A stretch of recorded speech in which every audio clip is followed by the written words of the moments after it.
Mike, I don't think I'm the first person to say, in fact I think you may have said it before me, that it's taken you 20 years to become an overnight sensation. Indeed.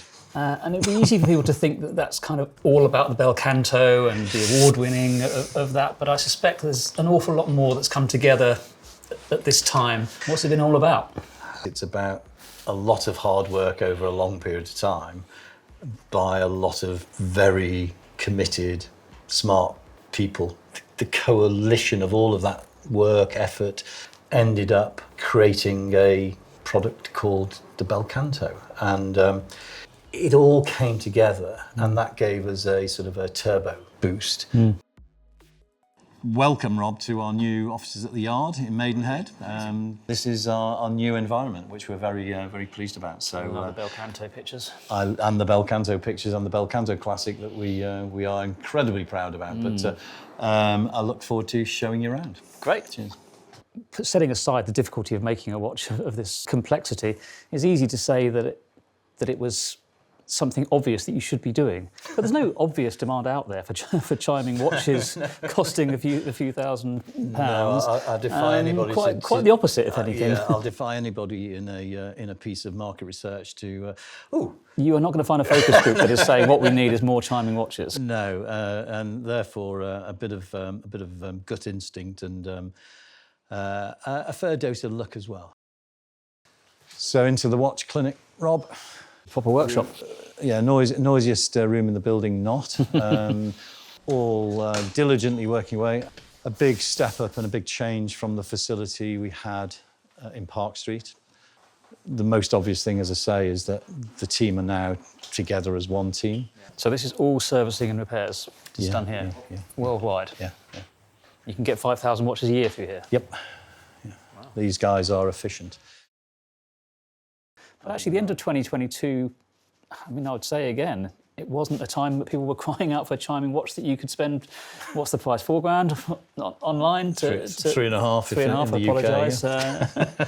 To buy, and I wonder whether you were thinking we might sell these in the hundreds, not in the thousands, and then you talked about the supply chain issues that you had to overcome as it suddenly became incredible demand. Absolutely. The blue 300 pieces sold out in 6 hours, and that was interesting. And then we decided there to bring forward the second 300 in green to the Friday. That sold out in 2 hours. And so that's not normal. So we then knew that this was something that we needed to think about. We had, by the end of that weekend, I think it was 2,700 people who had tried to get one of the 600. So we knew there was a latent demand there that needed to be fulfilled. So we decided, well, let's go open series, let's get 4 new colours, let's put them on sale, and then, the demand just grew and grew. And the real challenge was fulfilling it. And then you got the marketing team. They are in the creative hub. So we're really proud of this. And it's probably, I think, everybody's favourite space. And you announced some changes a few months ago. I remember doing a story on, you're ramping up your production significantly. Yeah, I mean, we're now able to produce up to 750 bel cantos a month. And it's become a really sort of well-oiled machine. Where the bel canto Classic, which we've just recently launched, is the first build-out, if you like, of the bel canto line. It's hard to be certain, but I think the bel canto will be with us for quite a number of years. Yeah, I mean, I don't know whether it's because I'm more of a visual guy, but actually the mechanics of the bel canto are impressive, but it's the dial work I think that you've been doing in the last couple of years, not just on the bel canto, but with the 12. I think that was a big step forward for you as well. So you can see how these building blocks find their way into one finished product, but actually they're impacting more of the business. Yeah, and that's, again, credit to I think the design team, really. Their level of expertise has grown, the level of confidence has grown, and so we're able to take on those sorts of challenges that perhaps, well, we certainly 10 years ago, we just wouldn't have been able to. It's very exciting. I'm more excited now about the future than ever in the business. It's like we're starting again. It's brilliant. The design team, Will at the moment is talking to Jorg, Matt Sweatman, who is our junior designer, working on, a very interesting, some hot desking, logistics, IT, quality sit here as well, so some of the admin block. To talk about quickly on some of the numbers in terms of how it's transformed the company. And you're talking about from 2022 into 2023, sales up by 80% to 30 million, trebling since 2020. Profit up from more or less a break even the previous year to almost £4 million. I mean, the growth is amazing. And in fact, that profit figure is after your commitment of 2% donated to your various charities. 2% to charity is embedded into the structure of the business. I think it's one of the things that people in the business are probably most proud of. But I don't think most people are aware of it. And I think without us wanting to make it the reason that you'd buy a Christopher Ward watch, we want people to know that they'll be contributing. And if we hit our targets for this year, that'll be 7 figures going to charity, which for a business as small as us is, I think, the team can be pretty pleased about. It's not small.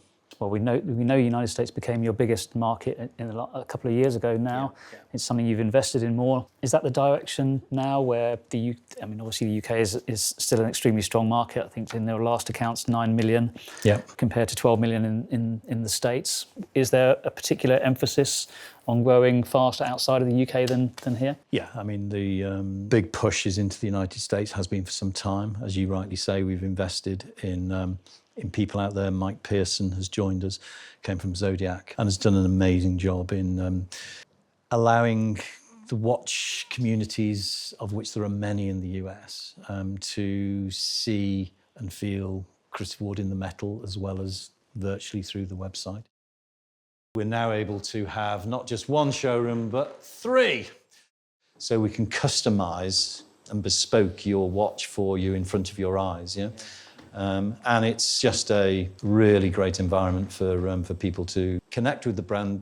The view through into the clinic adds a bit of theatre. Anybody who's into watches, or even anybody who's not into watches, if they come here, that just is something that they really, really, really they want to get in there. Yeah. You talked about seeing things in the metal, and that's obviously been something that Christopher Ward's never really been particularly associated with, but it means essentially you've got face-to-face contact with customers on a very, very regular basis now, and that wasn't an opportunity 5 years ago. No, and so we see it as just that, an opportunity. We think the business and the brand is now ready. We do it in we've opened a showroom in Dallas. We'll have a showroom next year it'll be our Northern Hub, which will be in Everton's new stadium. We're a founding partner of the new stadium. It looks and feels like, and I've always felt this, that there's a big opportunity for physical locations on our terms, which are actually the customer's terms, in quite a few locations worldwide. So the showroom space that we've seen here in your headquarters is a model, almost a style of furniture and presentation? Yeah, a lot of work went into trying to create the best possible experience, and that's being transported in a different way because you have to reflect the geography and the customer base, and American customers are different to British customers in some really subtle ways. You need to make sure that you have the ability to learn, tailor, keep tailoring, make the experience as good as it can be. Well, that's always why, that's the advantage of working with retailers. They're the people who understand their local community best. Well, I know you give up margin, but... Well, between Peter and I opened close to 1,000 stores in my career. So I probably know a little bit about retail as well. Sure, that's true. That's a fair point. I guess to finish, I would like to touch on the Alliance of British Watch and Clock Makers. Delighted to.